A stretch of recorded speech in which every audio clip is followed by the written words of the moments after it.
Hello and welcome back for yet another episode. I am your co-host Samantha Farlow with the Garrison Public Affairs Office. And I am another co-host, Corporal Kyra Pearl with the 3rd Armored Corps Public Affairs Office. And I am another co-host, Eric Franklin with the Garrison Public Affairs Office. And you are listening to Fort Hood's Great Big Podcast.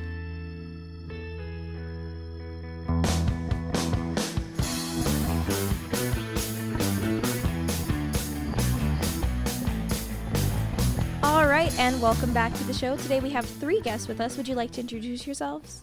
Lieutenant Colonel J.T. Thrash, HHBN 3rd Corps Battalion Commander. Mariah Whale, HHBN, HSC, SFRG Advisor.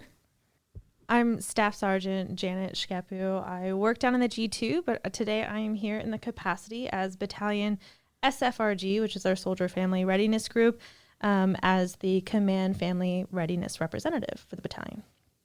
Okay, so just to translate some of those abbreviations for the audience, it's HHBN means Headquarters Battalion, so they all work up here at 3 Corps, and I think the only other abbreviation was SFRG, which is Soldier Family Readiness Group.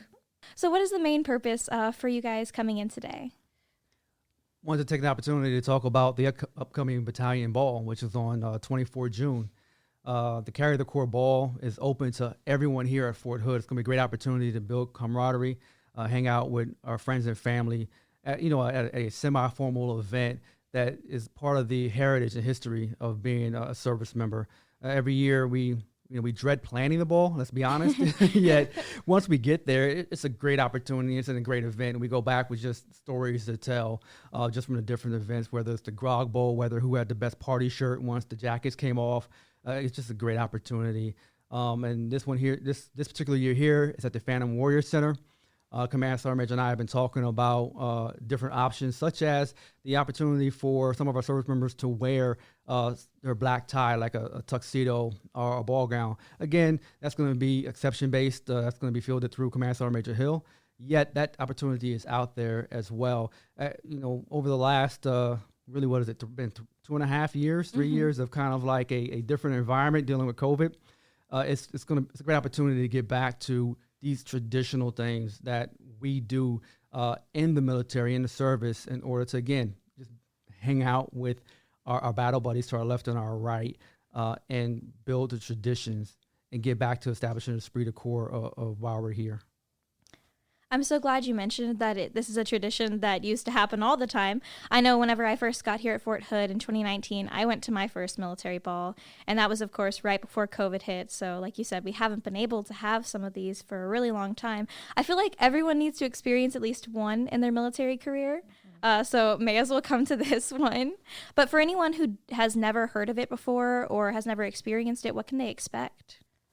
There's a lot of traditional ceremonies. We do the fallen soldier table. There's the grog ceremony where each directorate or company commander or designated person has an ingredient to the grog, and they tie it to the history of the company or battalion or the Army in general, as kind of like where how do we get to this point? And they kind of tie that in.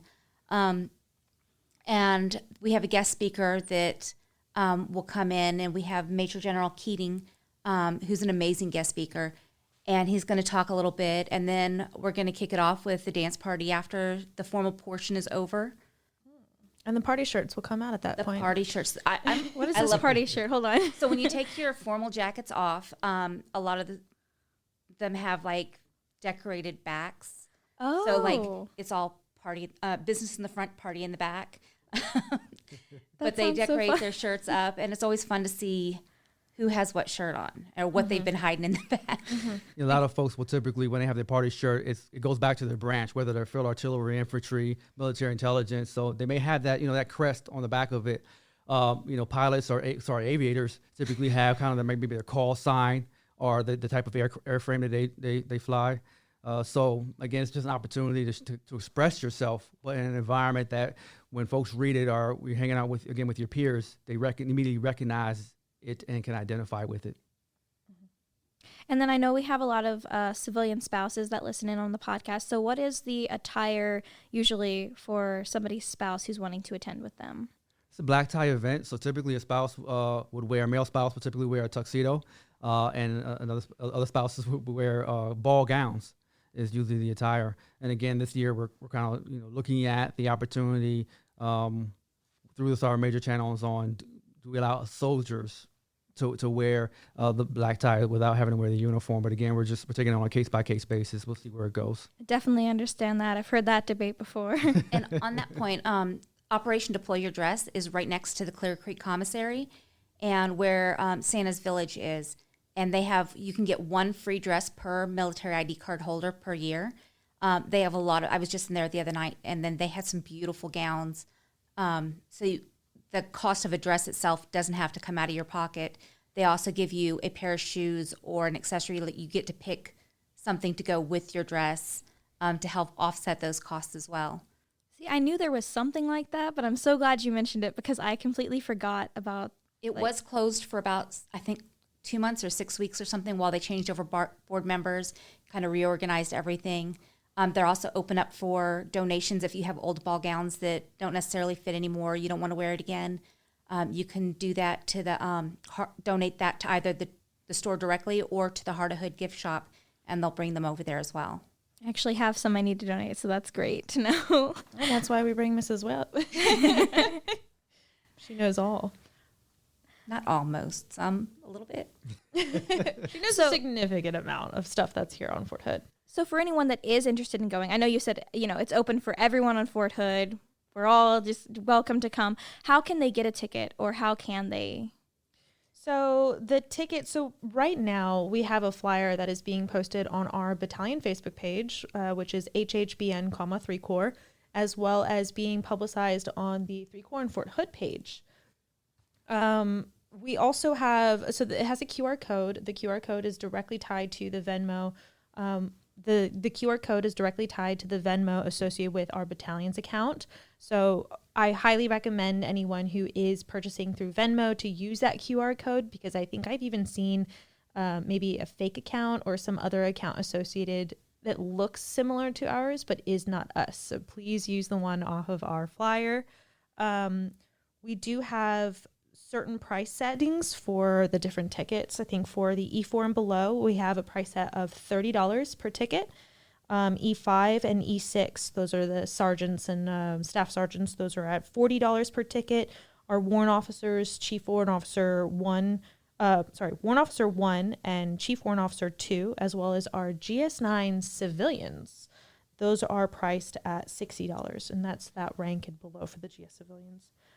For our regular officers, 01 through 03, and the E7 and above setting, it'll be $60 as well. And then our GS10 civilians, our CW3 or higher warrant officers, and our 04 and above officers are priced at $75 and above. So that would cover the cost of their ticket, and then they would have to purchase an additional ticket if they want to bring a date or someone to go with them.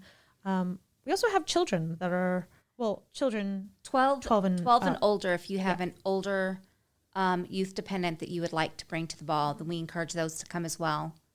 So yes, the children's tickets are $30, and then the ticket cost covers obviously your entrance into the ball, as well as your meal, which there is a vegetarian option and a non-vegetarian option, which I will let Mrs. Will do the menu, but because she's got that menu on lockdown, I swear. But it also includes just being part of a tradition that, because of COVID, we haven't been able to really facilitate. And so we hope that we can bring people not just within our battalion, but outside of our battalion to be a part of our Phantom Battle family. Like Sergeant Shepku was saying, with the price of that ticket, not only for the price of admission and the good times, you also get a kind of a battalion souvenir that's going to go to every person that shows up for the ball, and just, again, great opportunity to enjoy yourself. For the menu, we have bruschetta stuffed chicken with a balsamic glaze and braised beef tips. Comes with herb roasted green beans and some mashed potatoes and a roll. For dessert, there is it's alternating seats, either a double fudge brownie and a peach cherry cobbler. There's a salad as well that has pecans, cranberries, and feta cheese with a raspberry vinaigrette, and it is all delicious. I didn't expect a full description of the menu. I'm a No, little too that's pregnant for this. I'm hungry. That's what I'm saying. She For knew that vegetarian menu. they get a portobello stuffed mushroom that's treated the same as the chicken. It's got the bruschetta stuffing in it, and with balsamic glaze, and they get a vegetable skewer as their second entree dish. The food sounds so And good. it's beef and chicken, not beef or chicken. You get both. Oh, that's really You're, fancy. you're getting both. So you don't have to choose between, is it beef or chicken? You're getting both. It's a lot nicer than the last ball I was at. I won't name drop the unit though. It was so good. And that the custard, was it pudding or cobbler? It was a peach and cherry cobbler. That is so good. It is so good. That is worth it. Hold on, I'm a little too pregnant. I'm getting distracted by food now. We do understand that the ball, where it's scheduled now on 24 June, it does conflict a little bit with the Fort Hood already predetermined Freedom Fest. So we understand that families and soldiers may have commitments to that. Yet if you don't, great opportunity to come celebrate, again, the traditions of the military, but more specifically with HHBN Thurker. Hang out with us, have a good time, take the memories back. We're going to have a photographer there. We're going to have a DJ there. Again, a great opportunity. And for those that are transitioning out this summer, this might be your last hoorah to be able to celebrate again with some of your battle buddies. Hey, purchase a whole table and come out here and have a good time on 24 June. We look forward to seeing you there. And what time did that start on 24th June? 6 p.m., 1800 or 6 p.m. And then it ends sometime around 10:30-ish. But of course, it's just dependent on, how the environment is going. And again, as Colonel Thrash mentioned, the Freedom Fest is there. Why not take an opportunity to enjoy the military ball and then continue festivities with the rest of the 4th of July celebration outside? So, it's just one tradition rolling straight into another. Why not get the most of it? No, I definitely agree. And then just to recap for the audience, if you do want to purchase one of those tickets, you can visit their Facebook page to be able to get the QR code so that you can purchase it and make sure that you're purchasing through the right Venmo. And the Facebook page was HHBN, 3 Corps. Or the 3 Corps and Fort Hood page. Oh, yeah, because you've been sharing it on our page, which you should already be following, of course. So, and then aside from the ball, I understand that you're PCSing soon, sir? I am moving into the National Capital Region, and whoa, let me tell you, managing my 9 to 5, or really my career, and planning a PCS move is quite interesting. I'm pretty certain a lot of folks out there that are listening to this, whether you are wearing a uniform or whether you are supporting someone who's wearing a uniform or married to them, it's quite a hassle sometimes between trying to figure out where housing is at the location. Obviously the first thing we do, right, we Google BAH, so that's probably already done. I know exactly what BAH is, but it's securing that housing, especially in this market, it's challenging. One of the things I do appreciate is websites like move.mil, AHRN .mil, and then even Military One Source also has a lot of resources for PCSing, and they can give you checklists for what all you need to do as far as getting electric turn on at your new place, to scheduling your movers, what you need to have ready available on moving day. Honestly, exactly, and those checklists are golden, because when you structure yourself, again, we're so used to putting ourselves behind structure. This is what I need to do within this and then that. And again, when you're adding planning the PCS move right on top of, again, what we need to do in order to take care of soldiers and their families, it can become a bit overwhelming. But when you establish that checklist that's available at Military One Source and other resources, that gives you that, okay, I've done this, now let me do this, now let me do this, cleaning your gear to turn into CIF.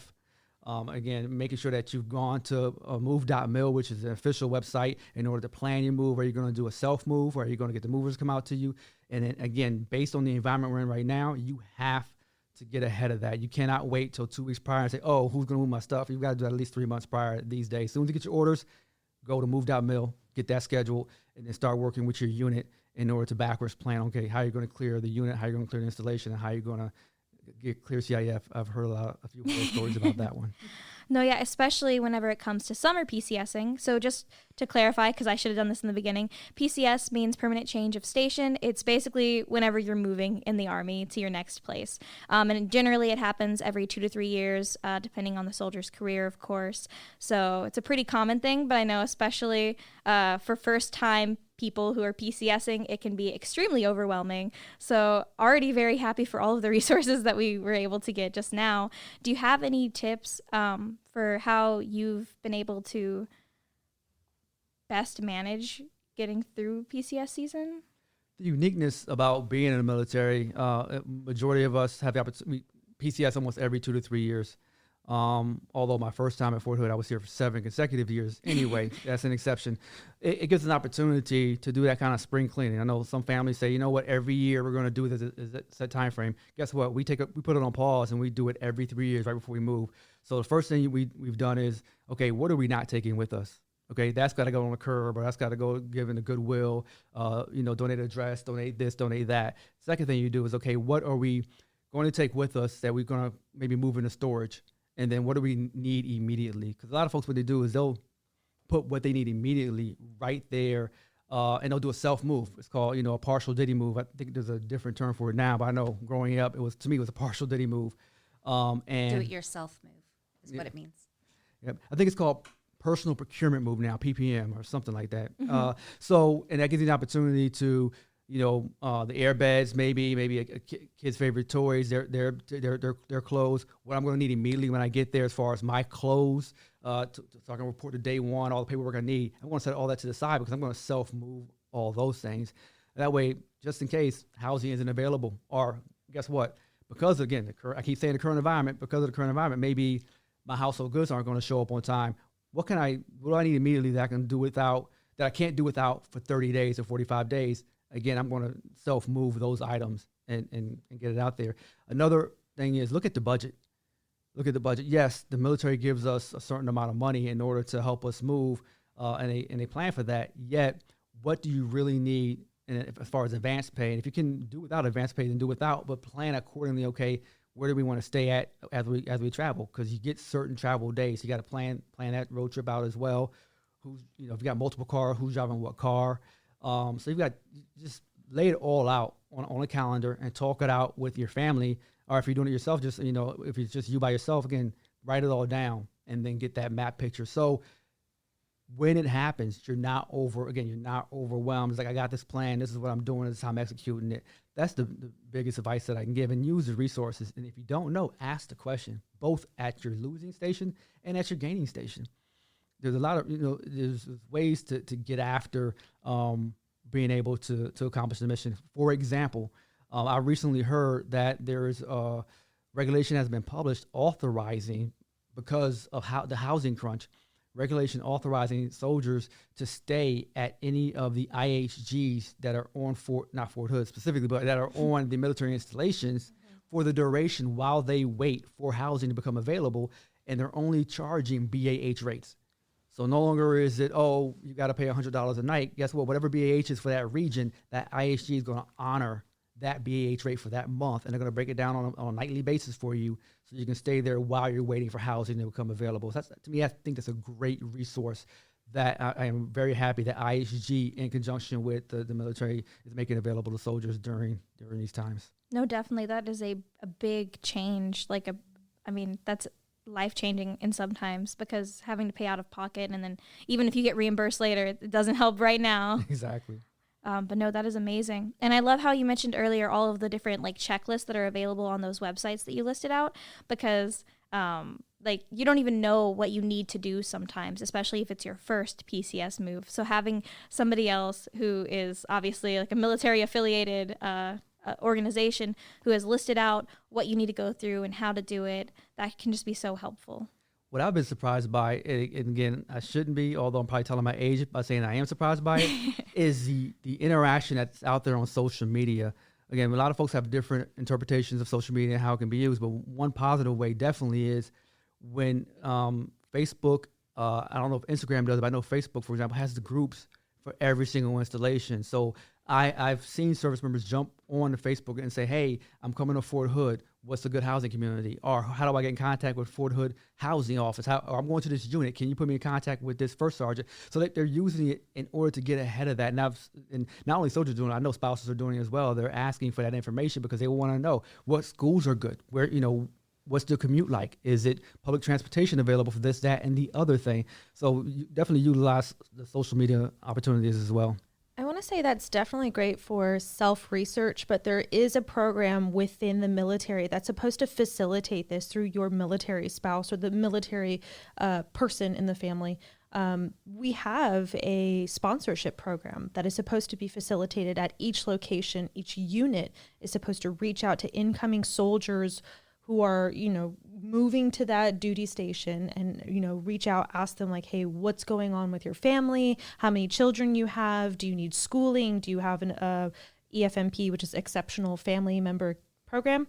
Do you need any assistance with anything like that? What is your report date versus, what are you actually coming in? Because sometimes people will take leave or they'll kind of take a longer route to get to a location. And that's totally fine, but it's important that each unit, our unit, needs to be doing that, and all the other units also need to be incorporating a sponsorship program. So if spouses aren't aware that that's a thing, that their spouse in the military does get a sponsor, they can make sure, call us out, reach out to us, make sure like, hey, who's the sponsor who's assigned to my family? We need that accountability, but we need to be better about that anyhow. It's a program for the Army. I agree 100%. Spot on. And if you are trying to figure out who your spouse's sponsor is, you should be able to go to Army Career Tracker online, ACT, and you should be able to find out if you have a sponsor or fill out your portion of the paperwork in order to get one, because there is some paperwork that the service member has to do. Yes. So there is responsibility on the service member. There's responsibility on the receiving unit, but it's there. It exists. So please be aware of it. And each installation also has, like at Fort Hood, it's Hood Howdy. Each installation has their own kind of like round robin thing, and it's held annually where all the different resources and stuff come together. Ours is at Club Hood, or I think they just changed the name of that. Lone Star Conference Center? Yeah, at the Lone Star Conference Center, where all these different resources come together, and you just walk from table to table to just see what's at the installation and find out what resources are available to you and how to access those. And then speaking of other resources that our service members and their families have, I know that you both mentioned that you're a part of the SFRG or the Soldier Family Readiness Group. Is there any way that families can reach out or talk to other spouses and family, et cetera, in those groups to get help with this as well? When the soldier gets in-processed into the unit, I know our unit, we have them fill out a piece of paper that gives us the family's information, and then somebody from the unit will contact the spouse and introduce ourselves and say, hi, I'm Mariah. I'm the advisor for HSC. How are you doing? Do you need anything? We only get that information if the soldier gets it to us. So make sure your soldier gives us the correct information and written clearly, because sometimes it's such tiny, hard to read writing that we don't get that accurate information. Or they're more than welcome to contact First Sergeant or anybody at the unit and say, hey, I want to be involved. We love it when families become involved in different things going on in the unit.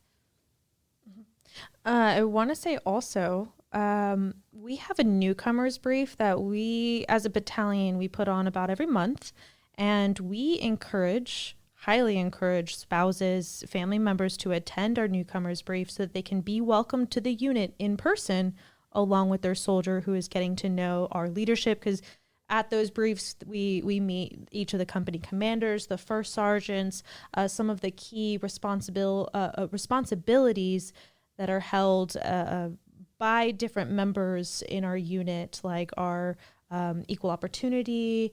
SFRG gets introduced to, so they already have a person that they can now reference or get their phone number for.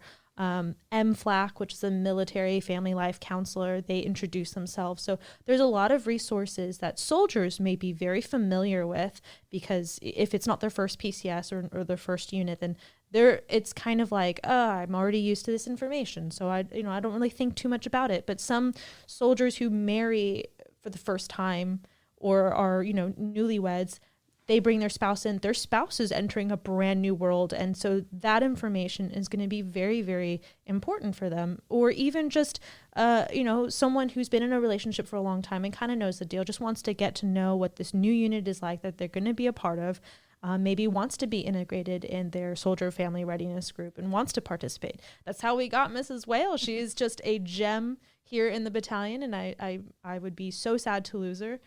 Thankfully, I don't have to, right? You're staying here forever. We'll see how that works. Please stay with me. SFRGs are great resources for a unit to have when they have one that's up and running. And again, that have the Sergeant, Chef Cruz, and Mrs. Wales that are willing to give their time and donate and build that program into a robust one.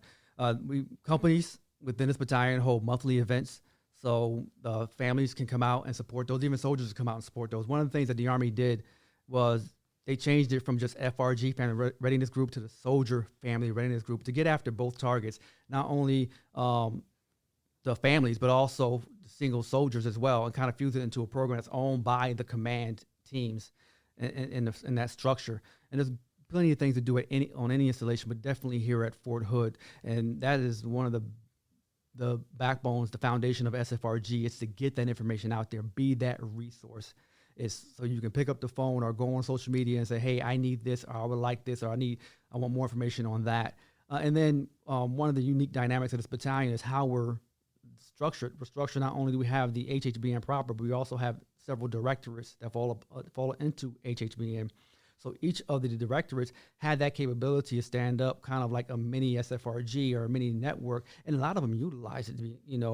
I've shown up for PT with my with my staff, and I've seen one or two of the directorates, and they're having, not only are they doing PRT, but they're actually doing PRT with the families, because that's their kind of their SFRG thing to do. They're like, oh, we're going to have a family PT on this particular Friday, and they come out and they do that. I know HSC has done a few events where they've gone and walked the dogs together. I think Cisco has planned events where the soldiers are the families that have recently have newborns. They've gone out and actually gone on a walk with the newborns and getting all the new moms together or the new parents together to have conversations. And again, that is what SFRG is supposed to do. It's supposed to help build that camaraderie and that esprit de corps and be that information network for families. And again, for single soldiers, obviously, but also for families and that dynamic. That way, sometimes it can feel isolating. If I'm from Washington, D.C., which I am, or if I'm from, Boise, Idaho, and I'm here now at Fort Hood, and it's like, what is this? This is my first time being in Texas. What am I supposed to do? Who am I supposed to talk to? I don't always want to FaceTime or call home. Mm-hmm. Well, guess what? SFRG kind of minds that gap and brings all the resources together, but also if folks that want to be active, they can create that kind of network within the SFRG to be active with like-minded individuals, folks that they know have their back because they come from the same culture or the same kind of values, and get after building that extended family, so to speak. I'm so glad you gave a more examples of what SFRG really is and what the program is there for, because that was going to be my next question. As a soldier, whenever I hear SFRG, I just think family and fun. I also know there's usually a lot of informational things, like you mentioned, being able to reach out and get you in contact with different programs that are available. So along those lines, I think it's important to say that it's not just SFRG is a network, and it is a very important program for us to utilize to share information with our soldiers and family members. But the heart of it is because what is soldier and family readiness? Why is that important? Well, I mean, in a total readiness aspect, because we always talk about being ready. Are we fit to fight? And are we ready in this aspect? Are we ready in that aspect? Is family readiness is a huge thing. Soldier individual readiness is a huge thing. And we're not talking about, are you trained and proficient in your MOS? We're talking about, are your finances okay? Do you have a plan for your family? Do you have care for your children? Do you have pets? What's going to happen if you deploy and you have to take care of them? So there's a lot of other aspects to it that this network helps to support. It's not just oh, let's hang out and do PT together. Oh, let's hang out and just talk with the other spouses. It's about making sure that on the back end, if something does happen, is your family ready? Are you ready? Are you prepared for anything? I sound a little emotional. I'm very, very, I feel very strongly about that.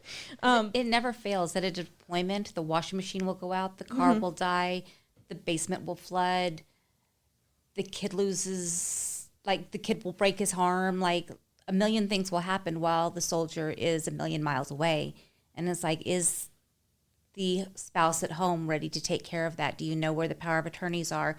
Do you know how to get access to getting new ID cards when one expires or it gets lost? Do you know how to basically function independently? Single soldiers too. I mean, definitely single soldiers too, because you have people in your life that care about your well-being. So it's not just do I have a spouse to put down on this card that's asking for a family member? Do you have a friend who cares about you, who's very invested in your personal well-being? So if you are going through a very stressful event, there's some training event that's going to take a month long, and you're out maybe at NTC, the National Training Center in California, and you have a car at the barracks, or you have a car at your apartment, and who's going to take care of that while you're training? Who is going to take care of your apartment if you have to pack up and if you do have to leave, or your lease needs to be broken because of something, one or another? What if a family member that isn't someone you're married to, a sibling, gets injured? Who's keeping in contact with you outside of a married couple? It could be a sibling. It could be a best friend from home, a mother, a father, someone who's invested in you. They should be aware of those things because they can provide additional counsel, additional advice, and support when you need it outside of the military. And we can't forget that that's such an important aspect of your well-being as a soldier. Exactly. And going back to time, exactly what you said earlier, when you talk about readiness, when you had that information void, who can I reach to? And again, whether it's a mom, an uncle, a cousin, a best friend, and they're trying to get in contact with a soldier. Again, it doesn't matter whether that soldier's single or whether the soldier's married. They can't reach them. It's okay, how do I reach them? Well, SFRG is just one of those avenues, again, to get past that information void that might be out there, because we know what happens when information voids, rumorville runs rampant. Well, guess what? We're creating that network to be able to say what's going on with the unit, what's going on with that soldier, and we're concerned and we want to know information. So we create that. And that's also uniqueness of our sponsorship program. Every soldier that joins this particular battalion, the person they put down on that card receives a letter from us saying, hey, we have positively received your service member, the person you care about, and this is how you get in contact with their chain of command, and this is how we can assist. And we also obviously link our social media feed as well. And then I know that the 3 representatives that we have in the room today are obviously from HHBN up at 3 Corps. But if you are trying to figure out how to get in contact with your units, SFRG, contact your first sergeant, your first line, your commander, your spouses, anyone in their chain of command. They should be able to get you that information as quickly as possible. And I wanted to thank all of you so much for coming in today. Is there anything else that you'd like to add? Buy a ticket to the ball. See you on the 24th. Buy a ticket to the ball. Enjoy the Freedom Fest, but come to the ball and then go back out to the Freedom Fest. Please, please join us so we get to have some FaceTime with you. We would love to know some of our population here on Fort Hood. So it is open to all. We definitely want our battalion members to come, but it is open to all. We would love to have you there. And I'd like to take the opportunity just to do a special thank you to Staff Sergeant Shaku and Mrs. Whale. Again, it's soldiers and family members like this that, again, this is one of the reasons why I take this job the way that I do, and I really appreciate it, because the level of just professionalism, but also the care that they bring to this formation is outstanding. All right, thank you so much.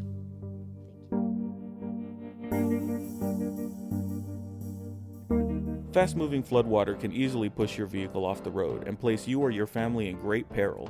Even 1 foot of floodwater can exert 500 pounds of lateral force on a vehicle, pushing it off the road. Every year, more than 80% of flood fatalities involve vehicles, and about 10 people on average drown in their vehicles per year in Texas. Fort Hood experienced 10 vehicle flood fatalities from 2016 to 2017 alone, and Bell and Coryell counties have had more than 30 fatalities each since 1959. I-35 connecting Dallas, San Antonio, and South Central Texas is known as Flash Flood Alley, and FEMA considers flooding to be America's #1 natural hazard. Flash floods in Central Texas can happen within only a few hours of rain, and their most active months are April, May, June, and October. Is it worth the risk of losing your life? Of leaving loved ones behind to try crossing? Overconfidence kills. Never drive into the water on roadways. It's not worth it.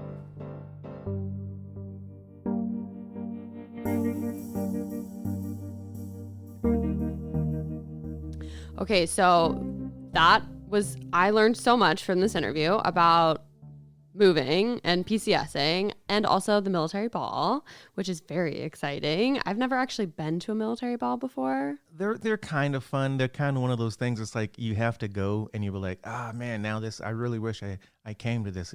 I had a lot of fun. Yeah. I could get that vibe because, they were talking about party shirts and just like, it seems like it'll be really fun. So people should go if, you're not going to go. You should. Yeah, definitely should check it out. Also about the one source that they had, there was a lot of good information. And I know that we have a section on our website that talks about it as well. Yes.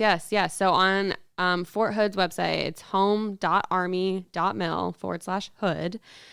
We have a page dedicated to permanent change of station. You can find the link for that either by searching on the website. It's also the very top link under the quick links or top links section on the main page. And you can also find it under the all services page as well. Mm-hmm. So lots of options on how to get there. You'll have a little inbound page and an outbound page. So you can, find coming and going. That's right. Your little one-stop shop for everything. So very exciting. And we also had the links for Military One Source and all those other resources that they had mentioned. Basically go on there and check out the website. Yeah. Anything that you want to know about Fort Hood, we have you covered. Absolutely. We love that. Speaking of having you covered, so it's just us for this outro because Pearl had to leave. Middle of the show. Yeah, I know. She was like, I gotta go because she's having contractions. Yes. So she said she needs to run off to the hospital. So hopefully we have a baby. Baby Pearl is on the way. So this is our early happy birthday to baby Pearl. Hopefully you are here by the time this episode comes out. Yes. Very exciting. The other thing that Ms. Pearl had mentioned during the interview and had been brought up is Freedom Fest. Oh, yes. Which is also, as they said, happening on June 24th. So yeah, definitely go to Freedom Fest before and after. So Freedom Fest is going to be happening at Hood Stadium. Again, it's on June 24th. It starts at 4 p.m. They're going to have DJ will be there to do music from 4 to 4:30. The first Cav band will be there for about an hour to do some music. Then there'll be some welcoming remarks. We'll have Cassidy Pope there, and then the ex-ambassadors will perform. And then we'll follow all of that up with fireworks at 9:30. And if you're from the Central Texas area or if you've been here longer than 1 year and you've seen that fireworks show, it is amazing. It's probably one of the coolest fireworks shows that I've seen. Really? Anywhere in the world. So I wasn't here last year for the 4th of July. So I will be here for this. So I'm pretty excited. I think it'll be fun. That's probably one of the times that you will see I-14, all the traffic going both ways stopped for 30 minutes and no one getting mad.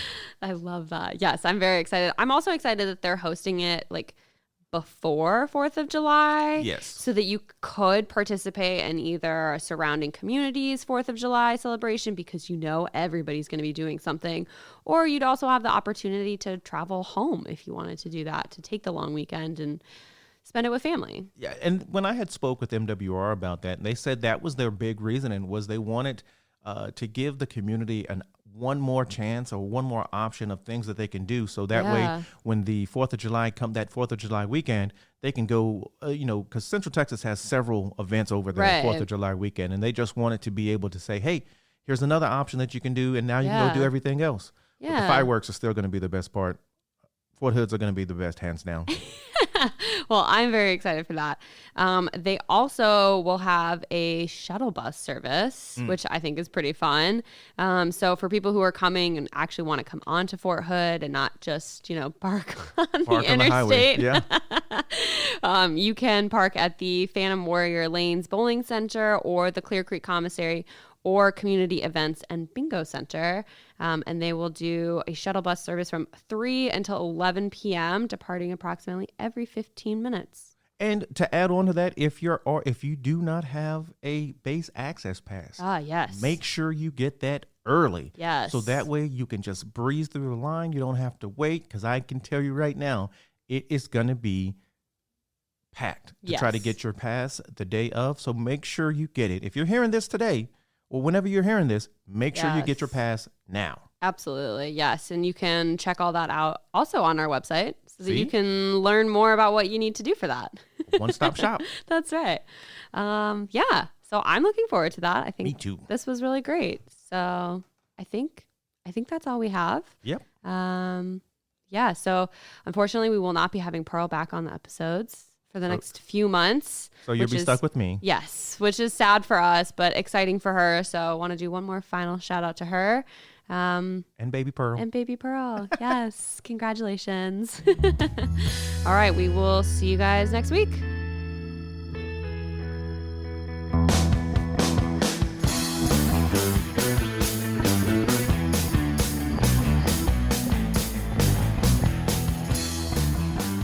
This podcast is a U.S. Army Garrison Fort Hood and Fort Hood Public Affairs production. The show's theme music is written and produced by Delicious All-Stars. All our music is obtained through Filter by Songtrader. Have a question or want to share some insights with us? Email us at forthoodpao@gmail.com. You can follow us on Facebook, Instagram, and Twitter at USAG Fort Hood. And as always, be sure to leave a review and subscribe wherever you listen to podcasts.